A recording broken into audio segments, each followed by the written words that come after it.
உயிரே, உறவே, தமிழே, வணக்கம்.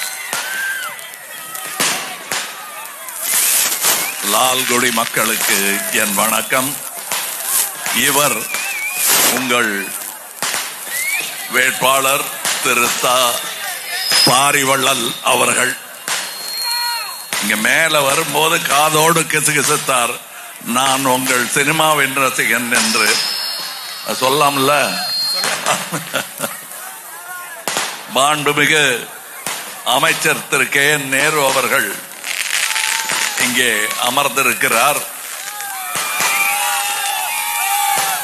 திராவிட முன்னேற்ற கழகத்தின் நிர்வாகிகளே, தொண்டர்களே, பெருமையுடன் கொடிகளை உயர்த்தி பிடித்திருக்கும் தோழமை கட்சிகளே, அதன் தொண்டர்களே, என்னை போல் பிரதிபலன் எதுவும் எதிர்பார்க்காமல் தமிழ்நாட்டின் பெருமைக்காகவும் தமிழ்நாட்டின் வெற்றிக்காகவும் இங்கே புடைசூழ வந்திருக்கும் மக்கள் நீதி மய்யம் கட்சியின் நிர்வாகிகளே, தொண்டர்களே,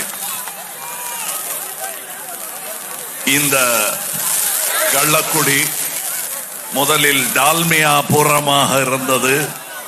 அந்த பெயரை மாற்ற கோரி தண்டவாளத்தை தலையணையாக வைத்து படுத்தவர் கலைஞர்.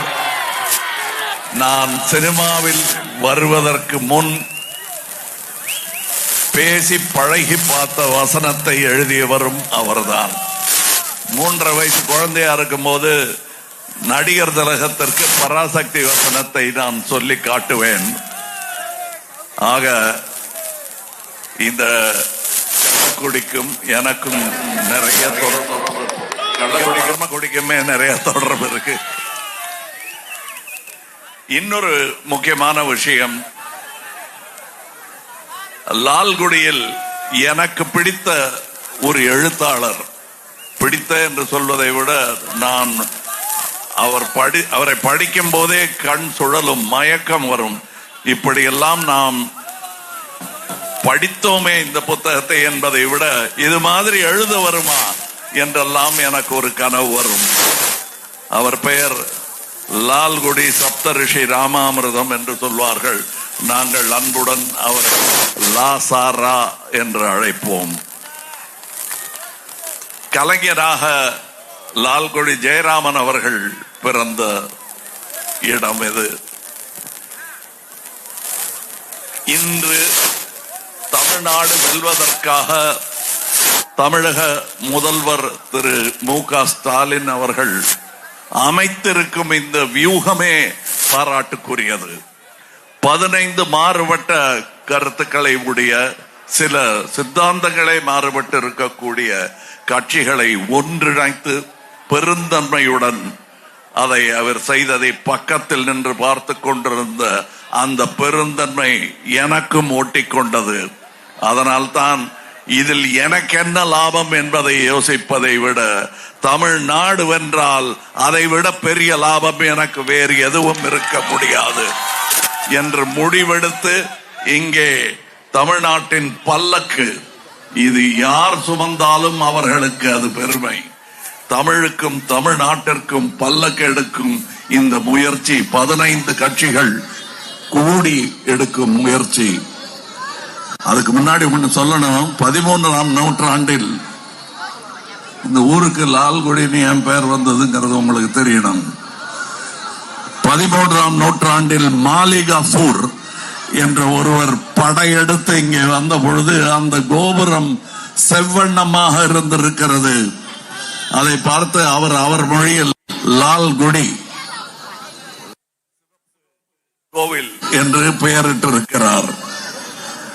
பிறகு அவர் போய்விட்டார். இன்று மீண்டும் வடக்கில் இருந்து படையெடுப்பு வருகிறது. அதை எதிர்கொள்ள போகிறது லால்குடி.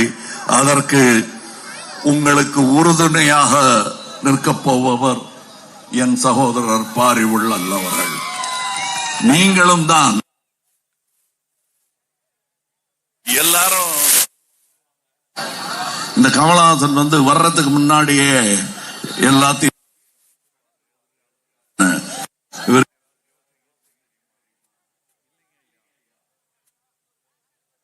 எனக்கு சரித்திரம் ஓரளவுக்கு கத்து கொடுத்துட்டாங்க. சரித்திரத்தை உணர், நிகழ்காலத்தை புரிந்து கொள், எதிர்காலம் கண்முன்னே தெரியும். சரித்திரத்துல பாருங்க, நம்ம போராடின இந்தி போராட்டம் இன்னமும் நடந்துட்டு இருக்குங்கிறது நம்மளுடைய அசிரத்தையா இல்ல அவங்களுடைய கருணையின்மையா? யோசிச்சு பாருங்க. நான் ஒரு ப்ரெடிக்ஷன், சரித்திரத்தை படித்ததனால் என்ன வரப்போகிறது என்பதை சொல்லுகிறேன். ஃபர்ஸ்ட் பேசிடுவான், அப்புறம் முகம் காட்டும். இப்படி இப்படி பண்ணிக்கிட்டே இருந்தா திரும்பிடும் பேச்சு. நான் தமிழ்நாட்டுக்கு, ஏன் இந்தியாவுக்கே ஒரு ப்ரெடிக்ஷன் சொல்றேன். நடக்குதா இல்லையா பாருங்க, தைரியமா சொல்றேன். இத்தனை பேருக்கு முன்னாடி திராவிடத்தை யாராலும் வீழ்த்த முடியாது. இது நான் ஒருவன் உரைக்கும் சூளுரை அல்ல, சரித்திரம் சொன்ன கதை. நீங்களும் நிகழ்த்தி காட்ட போவது அதுதான். இங்கே சும்மா வந்தாரை வாழ வைக்கும் என்பது நம்மளுடைய பெருந்தன்மை. ஆனா வந்தவங்கெல்லாம் தலையில ஏறி உட்கார விட மாட்டோம். இந்த வடக்கர் படையெடுப்பை முறியடிக்கிறது கூட முக்கியமல்ல. இது ஒரு இந்தியா. இதை பெருந்தன்மையுடன் சேர்த்து தைத்து கொடுத்தது நாமும் தான். இப்ப திடீர்னு ஒப்பந்தத்தை மீறக்கூடாது. ஒப்பந்தத்தை மீறினா மறுபடியும் பழைய நிலைக்கு போர்க்குணம் திரும்பிவிடும். அதை செய்யக்கூடாது என்பதை பணிவன் அன்போடெல்லாம் இல்ல, வெறும் அன்போடு கேட்டுக்கொள்கிறோம். நான் தம்பி துணை முதல்வர் உதயநிதியின் சூறாவளி பிரச்சாரத்தை பார்த்து கொண்டிருக்கிறேன். அவருடைய எளிமையான நடையும் மக்களுடன் அவருடைய உரையாடலும் பார்க்கும் பொழுது பாவம் எதிரிகளுக்கு எதுவுமே தேராது போல் இருக்கிறது என்று தோன்றுகிறது. இல்லைங்களா? எனக்கு அப்படித்தாங்க தோணுது. திருச்சி திமுகவின் கோட்டை. அந்த கோட்டையை நிறுவிய ஒரு தளவாய் ஒருவர் வண்டியில் அமர்ந்திருக்கிறார். 6 முறை அங்கேயும் இங்கேயும் பல இடங்களில் வெற்றி பெற்ற வீரர் அமைதியாக உள்ளே ஒரு இளைஞரை முன்னிறுத்தி அமர்ந்திருக்கிறார்.